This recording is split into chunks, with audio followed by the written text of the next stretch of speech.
Hey everybody, it's Captain Trucker. Thank you for coming back. Please subscribe if this is your first time.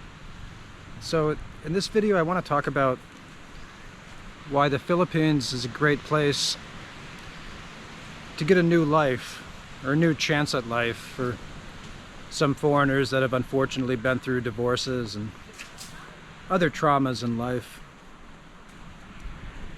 So there's a lot of different types of expats that come to the Philippines for different reasons, and I'd like to think that the majority of the expats here, hopefully especially the Americans and Europeans, are decent people, and I believe most of them are. So the Philippines can be a great place to restart your life.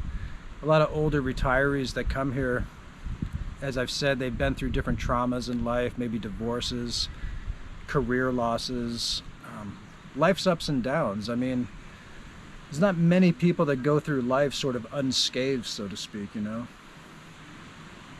But there's always new opportunities. There's always ways to change your life. There's always hope.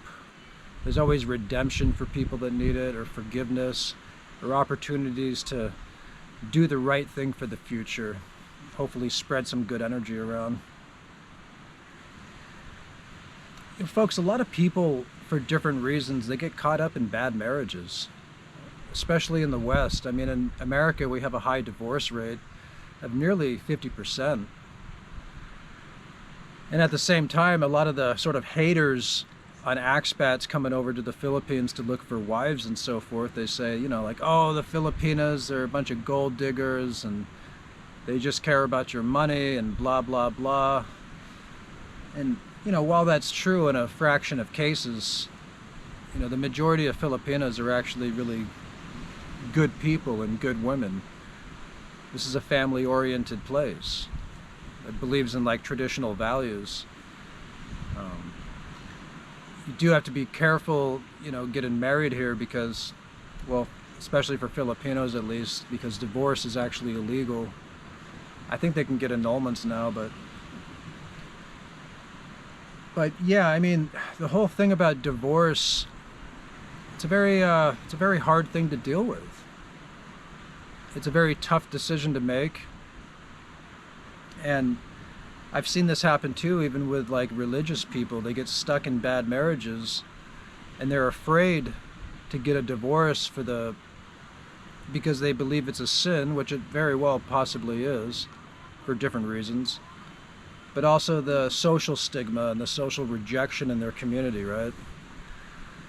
I knew an expat from the church, from one of the churches here, and he's an older man. He's a good man. He was a doctor in his 70s. He was in a bad marriage for maybe 25 plus years. He married a woman that already had 2 kids. This is back in America. He's a white man and a white woman. And, the marriage was an absolute disaster. I'm sure this man had his own issues and he was difficult, but from what he said about his wife, that, she was extremely controlling, unloving, bossy, demanding. And so much of the marriage was just centered around basically money. And they had a certain social status in the community, and they were members of the church. And I believe the church leader told this man that, basically if he got a divorce, he was committing one of probably the worst sins, I guess. And so the man never got divorced.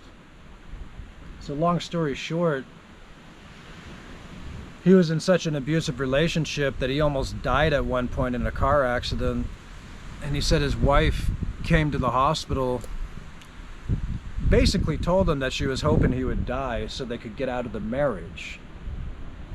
Okay? So,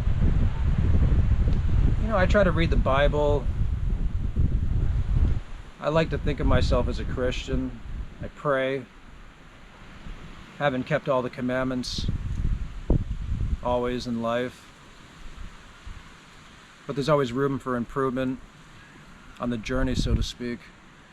But if you're in such a bad marriage where you're waiting for your partner to die just to get out of the marriage because of the fear that you have in the community, or the fear of sinning, we got to look at some common sense things. I mean, I'm not going to quote any scriptures, but I'm pretty sure there's scriptures on like practical minds and common sense and abuse, violence. I mean, I think biblically one of the only reasons to get divorced is due to adultery and stuff like that. But my question is like, the Holy Spirit that we got was supposed to guide us in good sense and good judgment. And if we get into a marriage that was basically started out wrong, or maybe started in sin, or maybe it started for not the best reasons, I mean, why continue with something that's bad? Well, it's like people say things like, oh, we got to stay together for the kids. Well, your kids aren't going to be too happy if mommy and daddy are a bunch of miserable, angry SOBs, right? I mean, what's that going to do for the kids? That's not going to help the kids. I mean, love's supposed to be like kindness, patience, respect, loyalty. I mean, if a couple's constantly fighting or they're miserable and they're staying together just because they don't want to like sort of break the law, so to speak, that seems a bit hypocritical to me. I'm not here promoting the idea of divorce. I'm just promoting the idea of like good sense and not to live in fear, okay? Because they say fear is of the enemy. And, a man who's in fear is not made perfect in love. Kind of paraphrased a verse there, but. So yeah, there's the question of like a man finding a Filipino woman and so forth, right? And we all know the social stigmas to that for some of the haters in the West. Folks, there's a lot of Western women that are kind of haters on men that go to look for a wife in the Philippines and this or that.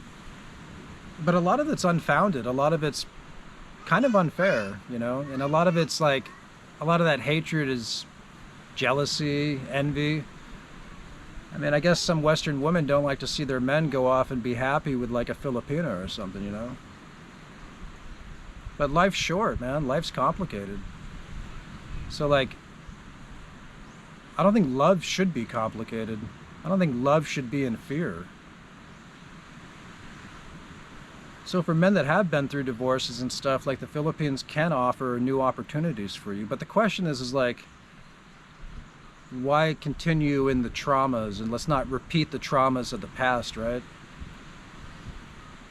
So I've been looking into stuff about like generational sins, right? Sins that are sort of traumas that are passed down to the next generations from stuff that's happened in the past in families. Families that have had people in like war, people that have been in the military, people that have suffered alcoholism, different kind of deaths and abuses and stuff like that. That kind of stuff doesn't just affect the people around them. That can carry over into the next generation. And for some reason, we tend to repeat some of the sins or some of the bad things from our past.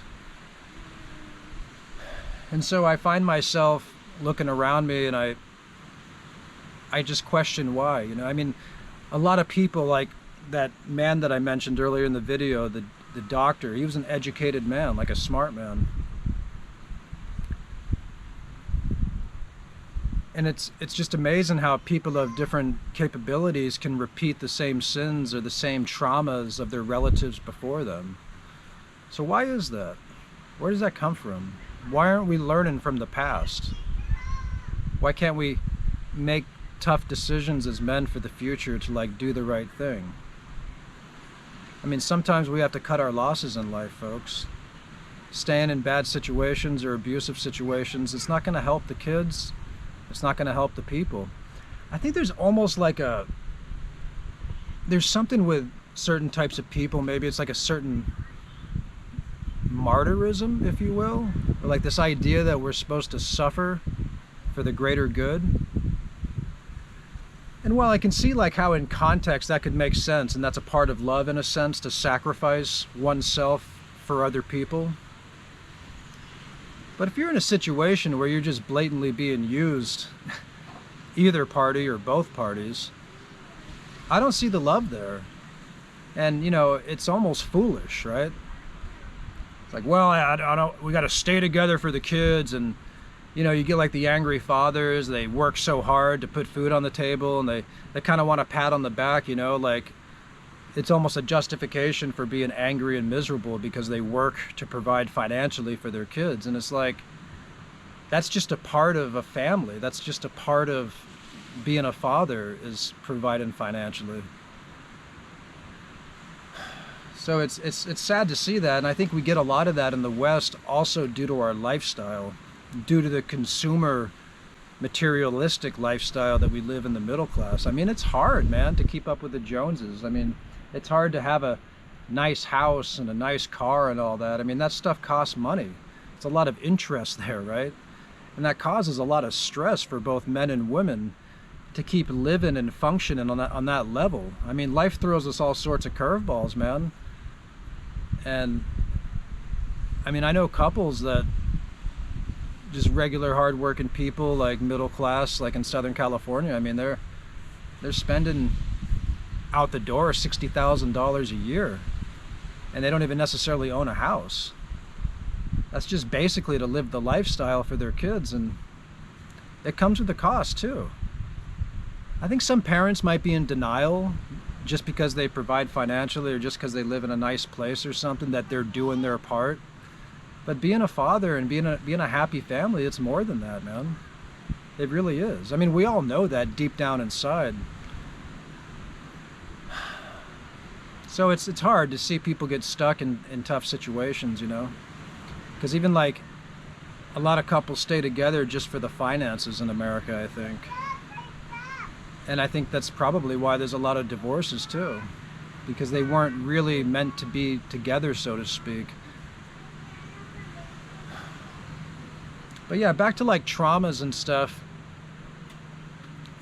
Spiritual gurus and even religious leaders in churches, they talk about, I remember this Pentecostal preacher was talking about families that have had, generations of people in like wars, or even like weird clubs, such as like, not that it's weird, but what do you call them? The like Freemasonry and other stuff. There's certain connections between, they say, sometimes like generational stuff, I guess, that can affect people. In our modern world, we look at things usually from like a psychological perspective. You hear a lot about mental illness and stuff these days. But I also question how much of that is spiritual, It's like we almost want to put a mental victim label on everything. But some of the problems that we have in our lives and in the prior lives of our ancestors were from possibly sins too. Whether it was because of their environment or they had to. I mean, like, people that were in wars, people that kill people in wars and stuff like that, and suffer alcoholism, I mean, that carries a heavy burden on people. And people that have like a consciousness, they can carry shame with them and guilt, okay? And you get into a relationship, and sometimes, unfortunately, people bring out the worst in each other, right? And I've seen this too, man. You see like unhappy couples and stuff, and if they were with like different people in different situations, those people could be totally different people, man. Men and women can bring out the best and the worst in each other. I really believe that. I really do.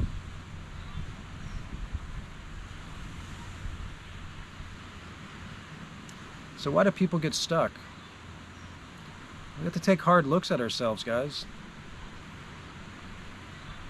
Don't carry on in something that's causing you suffering and people suffering around you. And again, that's not promoting divorce. It's just common sense. Where's the love, man? There's no love in that. Staying together just because you're financially tied together, or because of the kids, so to speak. Studies show it's not always the best option. So yeah, why should men look for Filipinas? Well, there's a lot of really good Filipinas, man. In Western culture, there's been sort of a masculizing of women, so to speak. and there's sort of been like kind of a feminizing of men. So it's almost like you got the leader of the house supposedly bringing home the bacon, but he's being bossed around and slapped around by his wife every day.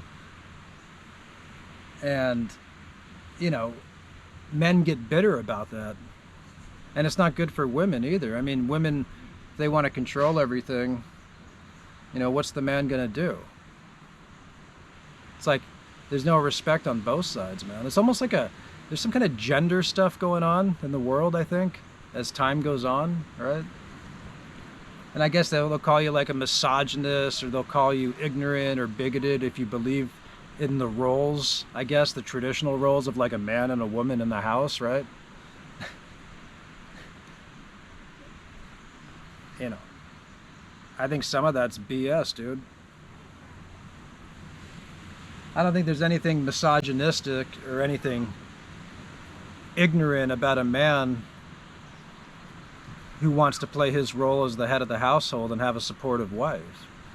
And it's true that a lot of like Filipino women, some of them, I mean, they respect those traditions. And men and women here can, in these interracial situations, can sometimes have happier unions and respect each other's boundaries and sort of their role. And of course, it's not to say just because a man makes all the money in the household that he gets to call the shots and all that. No, of course not.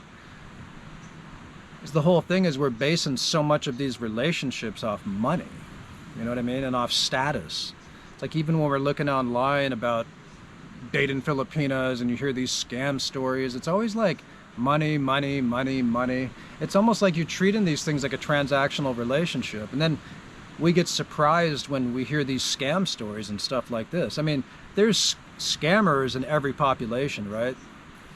But unfortunately, we tend to hear the negative stories.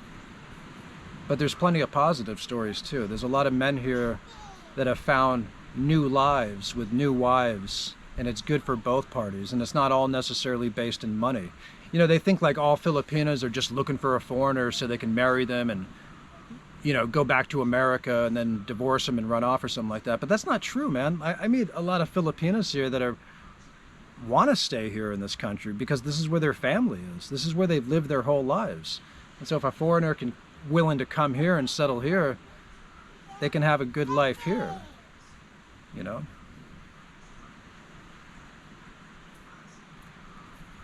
Well, anyway, that was sort of my speech for the day. I wish you all well, and, you know, happy New Year, and on your quest for love, I wish you well. It's Captain Trucker. Be good to each other, ladies and gentlemen. And please subscribe. Look forward to your comments as always. God bless you guys. Take care. Bye-bye.